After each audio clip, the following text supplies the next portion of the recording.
Kembali lagi di Cerita Cinta Channel. Jangan lupa like, comment, and subscribe ya. Terima kasih. Duduk berdua di kursi VIP pesawat, Bella terus memalingkan wajahnya dari sang suami. Ia bahkan terus diam sejuta bahasa, melihat ke arah jendela dan memandangi angkasa. Sementara Azam terus memperhatikan, bingung bagaimana caranya harus memulai. Meja menjadi pembatas di antara keduanya. Bel, panggil Azam, mencoba buka suara. Bella masih bergeming, bahkan melipat kedua tangannya di depan dada dan semakin menjauhkan muka. Kecil, Azam tersenyum, seperti melihat arah Bella kecil saat sedang marah. Tapi dulu untuk membujuk Ara sangat mudah, tapi kini setelah tumbuh dewasa, Bella makin susah untuk dipahami. Bel, aku ingin bicara, bisakah kamu melihatku? Pinta Azam sungguh-sungguh, ia sudah bicara pelan sekali, ingin Bella merasakan ketulusannya. Bicara tinggal bicara, kenapa banyak sekali aturan? Jawab Bella ketus, masih tak sudi menatap Azam. Aku akan pindah duduk di sisimu kalau kamu tidak melihat ke arahku sekarang. Ancam Azam membuat Bella meradang. Azam selalu saja seperti itu, berbuat semaunya dan berlaku kasar jika keinginannya tidak dipenuhi. Azam yang kini benar-benar sudah tidak Bella kenal. Aku tidak ingin mendengar ucapanmu, bisakah kita hanya diam? Jawab Bella. Ia akhirnya menatap Azam dengan tatapan dingin. Untuk apa pula mendengarkan ucapan yang akan menyakiti hatinya? Bella sudah tidak sanggup lagi. Setiap ucapan yang keluar dari mulut Azam selalu berhasil membuat hatinya merasa sakit, dan karena itu Bella tidak ingin lagi mendengar apapun. Maafkan aku, Bel. Aku tidak ingin mendengar apapun, potong Bella dengan suaranya yang meninggi. Bahkan tatapan dingin itu sudah berubah jadi tatapan tajam, membuat Azam bergeming dengan sejuta pikiran di dalam kepalanya.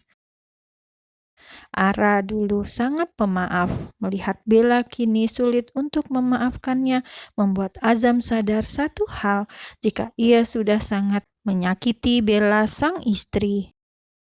Maafkan aku, Bel, aku hanya ingin mengatakan jika kita sebaiknya memperbaiki hubungan ini, ucap Azam yang hanya ia utarakan di dalam hati. 2 jam perjalanan menuju Indonesia sudah mereka tempuh. Selama itu pula, akhirnya hening kembali mengambil alih di antara keduanya. Via langsung pulang ke apartemennya, sementara Bella ikut mobil sang suami pulang ke mansion mereka, mansion yang sudah Bella anggap sebagai neraka. Aku tidak ingin pulang ke mansion itu, bisakah mengantarku ke rumah Mama Sarah? Tawar Bella dengan suaranya yang dingin. Maaf, aku tidak bisa. Kita akan tetap pulang ke mansion. Diam-diam Bella menangis. Bella bahkan tidak tahu kenapa air mata itu keluar. Buru-buru ia menghapusnya dan kembali menatap jalanan dari balik jendela mobil. 20 menit perjalanan, akhirnya mereka sampai. Bella terpaksa turun, bahkan berjalan lebih dulu dan meninggalkan Azam.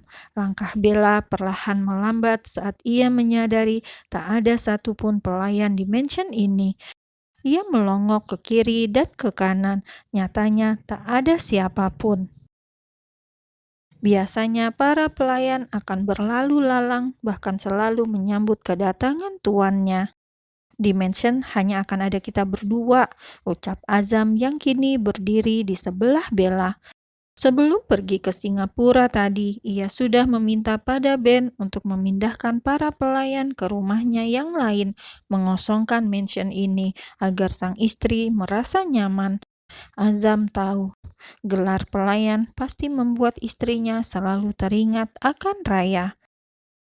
Mendengar ucapan Azam, Bella tersenyum miring. Apa artinya mengusir semua pelayan jika hatimu saja dipenuhi oleh pelayan itu? Batin Bella semakin merasa geram.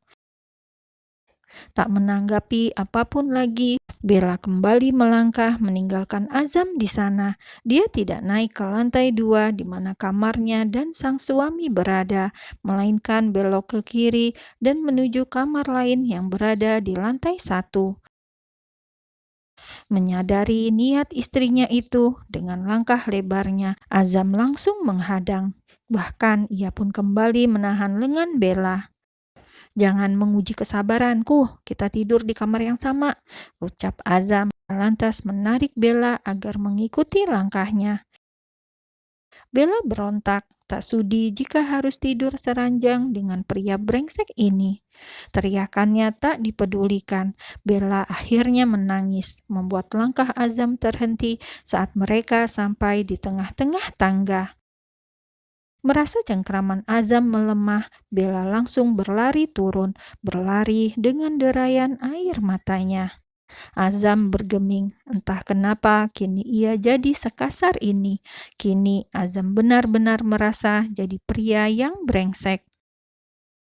Tapi Bella selalu seperti itu, selalu membantah dan menguji kesabarannya. Hari pertama mereka kembali diakhiri dengan pertengkaran. Hari kedua mereka hanya berpapasan saat makan malam. Dan hari ketiga, Azam melihat Via mengunjungi Bella di dalam kamarnya, membawa sebuah kardus berukuran sedang. Penasaran, Azam pun melintasi pintu kamar istrinya itu. Sayup-sayup ia mendengar tawa Bella yang renyah. Kini Bella selalu tertawa ketika bersama dengan orang lain, namun saat sudah berhadapan dengannya, tawa itu hilang dan diganti tatapan dingin. Azam akhirnya memilih duduk di kursi tengah, menunggu Bella dan Via keluar dari dalam kamar itu.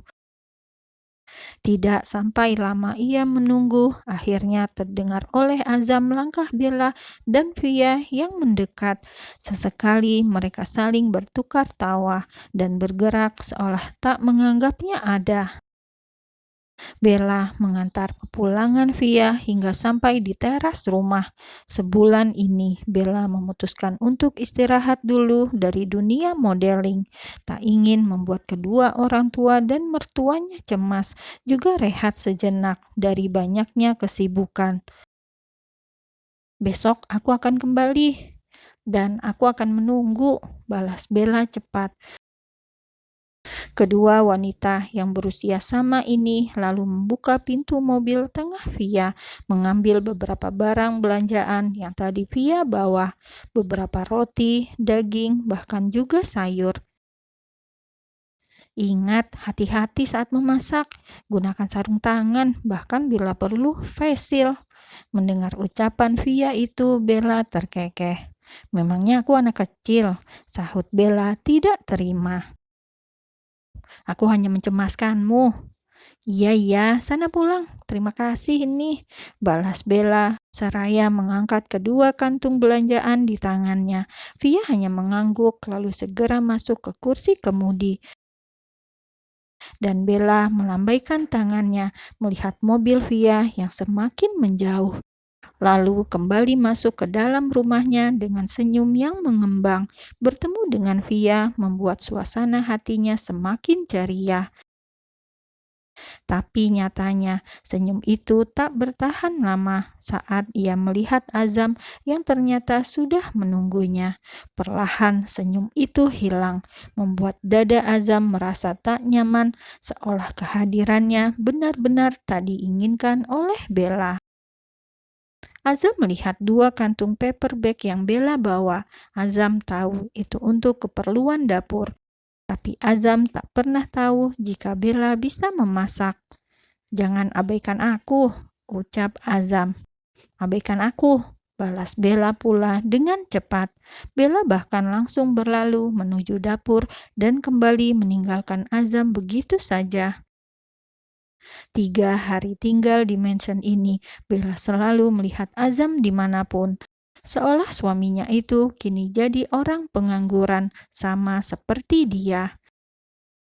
Tapi Bella tak ingin peduli, tidak ingin tahu.